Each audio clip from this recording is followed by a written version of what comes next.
തൊപ്പിപ്പാളയണിഞ്ഞ കുട്ടിക്കർഷകർ ശ്രുതിമധുരമായ കൊയ്ത്തുത്സവ ഗാനത്തിന് ചുവടുവെച്ചപ്പോൾ സ്കൂളിലെ കൊയ്ത്തുത്സവം നാടിൻ്റെ ഉത്സവമായി മാറി.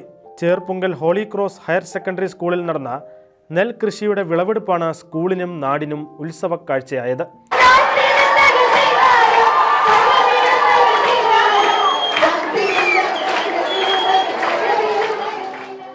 കർഷകരോടും കാർഷിക രംഗത്തോടും ആഭിമുഖ്യം വളർത്തുന്നതിനും നെൽകൃഷിയുടെ വിവിധ ഘട്ടങ്ങളെക്കുറിച്ച് മനസ്സിലാക്കുന്നതിനും കുട്ടികൾക്ക് അവസരമൊരുക്കുക എന്ന ലക്ഷ്യത്തോടെയാണ് സ്കൂളിലെ കാർഷിക ക്ലബിൻ്റെ ആഭിമുഖ്യത്തിൽ കൊയ്ത്തുത്സവം നടത്തിയത്. കേരളത്തിലെ തന്നെ ഏറ്റവും അധികം കർഷകർ തിങ്ങിപ്പാർക്കുന്ന ഒരു പ്രദേശമാണ് മീനച്ചി താലൂക്ക്. മീനച്ചി താലൂക്കിൽ നിന്നാണ് നമ്മുടെ കാർഷിക കുടിയേറ്റങ്ങൾക്ക് മലബാറിലേക്കും ഇടുക്കിയിലെ മലയോര കുടിയേറ്റങ്ങൾക്കുമൊക്കെ അവസരം ഒരുങ്ങിയത്. അതിന് നേതൃത്വം നൽകിയവർ നമ്മുടെ മീനച്ചി താലൂക്കുകാരാണ്. അപ്പോൾ മീനച്ചി താലൂക്കിൻ്റെ സ്ഥിരാകേന്ദ്രമായ പാലായിക്കടുത്ത് ചേർപ്പങ്കൽ പള്ളിയുടെ ഉണ്ണിമിശിഹായുടെ നാമധേയത്തിലുള്ള ദേവാലയ അങ്കണത്തിൽ സ്ഥിതി ചെയ്യുന്ന ഒരു വിദ്യാലയമാണ് നമ്മുടെ. വളരെ കാർഷിക ആഭിമുഖ്യമുള്ള ആളുകൾ അധിവസിക്കുന്ന ഒരു പ്രദേശം. കൃഷിയോട് താല്പര്യം ജനിപ്പിക്കുന്നതിനും കാർഷിക വൃത്തിയോട് താല്പര്യം ഉണ്ടാകുന്നതിനും കർഷകർക്ക് വേണ്ടത്ര പരിഗണന കിട്ടാത്ത മേഖലകളിൽ നിന്ന് കിട്ടാനുമൊക്കെ ഉള്ള ഒരു ലക്ഷ്യം വെച്ചുകൊണ്ടാണ് നമ്മൾ സ്കൂളിൻ്റെ മുറ്റത്ത് ഇങ്ങനെ ഒരു കരനെൽ കൃഷി ആരംഭിക്കാനിടയായത്.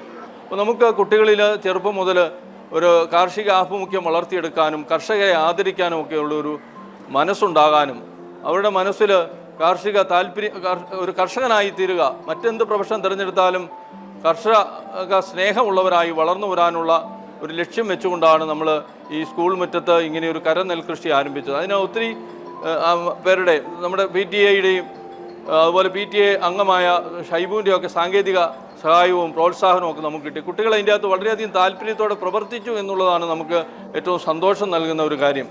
വളരെ നട്ടു നനയ്ക്കാനും വെള്ളമൊഴിക്കാനും കാട് പറിക്കാനും പരിപാലിക്കുവാനും ഒക്കെ അവർ വളരെ ശ്രദ്ധാപൂർവം ഇതിൻ്റെ അകത്ത് പങ്കുകൊണ്ടു. അവർ വളരെ താല്പര്യപൂർവ്വം ഈ കൊയ്യുന്ന അവസരം വരെ അവർ ഇത് മനസ്സിൽ ഒരു സ്വപ്നമായി കൊണ്ടു നടന്നു. ഫാദർ ജോസഫ് പാനാമ്പുഴ കൊയ്ത്തുത്സവം ഉദ്ഘാടനം ചെയ്തു. എല്ലാവരും നന്ദി പറയുന്നു. പെട്ടെന്ന് ഇത് കൊയ്ത്ത് വാങ്ങുവാന്ന് ഓർത്തില്ല. ഇനി അവിടെ ഏക്കർ കണക്കിന് നിലം നമുക്ക് കൊയ്യാനുണ്ട്. കുറേ നാളുകൾക്ക് മുമ്പ് ഞങ്ങൾ അച്ഛൻ നമ്മളെല്ലാം കൂടി അവിടെ കൃഷി ഇറക്കിയതാണ്. അതും കൊയ്യണം.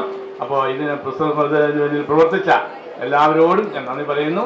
Principal father Somy Mathew, PTA president Saju കൂടത്തിനാൽ, PTA member Sreena, Shebu, head master Shaji Joseph, അധ്യാപകരായ സെൻ എബ്രഹാം, വീൻസ് ടോം, ജോബി ജോർജ്, ബിജു N ഫിലിപ്പ് തുടങ്ങിയവർ കൊയ്ത്തുത്സവത്തിന് ആശംസകളുമായി എത്തി. ഒരു കാലത്ത് നമ്മുടെ കേരളം നെൽകൃഷിയാൽ സമൃദ്ധമായിരുന്നു. എന്നാൽ ഇന്ന് നെല്ല് എവിടെയും കാണാനില്ല.